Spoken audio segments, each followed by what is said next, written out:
নিযুত মইনা অসম চৰকাৰৰ এখন অভিলাষী আঁচনি আজি 8 আগষ্ট তাৰিখে মাননীয় মুখ্যমন্ত্ৰী মহোদয়ে প্ৰেছ মিটৰ যোগেদি সকলো বিদ্যালয় মহাবিদ্যালয় ভিচিআইটিৰ যোগেদি প্ৰেছ মিটৰ যোগেদি তেওঁ এক ভাষণৰ যোগেদি এই আঁচনিখনৰ লক্ষ্য উদ্দেশ্য সম্পৰ্কে বিস্তৃত ব্যাখ্যা কৰিছে। ছাত্ৰীসকলে নিজেই ইয়াত কলেজৰ বা হাই ছেকেণ্ডেৰী শিক্ষকসকলেও এইখিনি নিজে ইয়াত আজি প্ৰত্যক্ষ কৰিছে। গোটেই আঁচনিখনৰ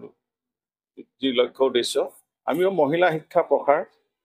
আৰু ইয়াত বাল্য বিবাহ ৰোধ আৰু কিছু দুখীয়া দৰিদ্ৰ ছাত্ৰীৰ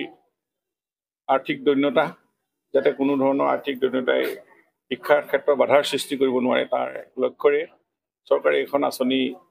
হাই ছেকেণ্ডেৰী ফাৰ্ষ্ট ইয়াৰত 1000কৈ 10 মাহৰ কাৰণে পাব আৰু ডিগ্ৰী ফাৰ্ষ্ট ইয়াৰ 1250 টকাকৈ আৰু ইউনিভাৰ্চিটি বা PG হওক মাষ্টাৰ ডিগ্ৰী লেভেলত 2500 টকাকৈ তেওঁলোকে মাহেকীয়াকৈ পইচা পায় যাতে ভাল শিক্ষা গ্ৰহণ কৰি এটা এছেট হ'ব পাৰে আৰু মহিলা শিক্ষা প্ৰসাৰ হৈ তেওঁলোকে নিজৰ ভৱিষ্যতটো উজ্জ্বল কৰিব পাৰে তাৰ লক্ষ্যৰে চৰকাৰে এখন আঁচনি লঞ্চ কৰিছে। আমি জানো এই আঁচনিত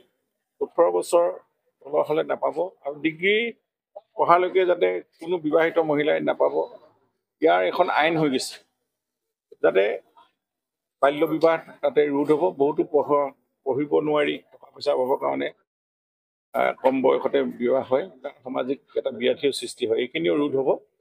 মই ভাবোঁ। আৰু মহিলা শিক্ষা প্ৰসাৰ ঘটিব এই আঁচনিৰ জৰিয়তে বহু আজি প্ৰায় 10 লাখ ছাত্ৰী উপকৃত হ'ব এক নিযুত মইনা।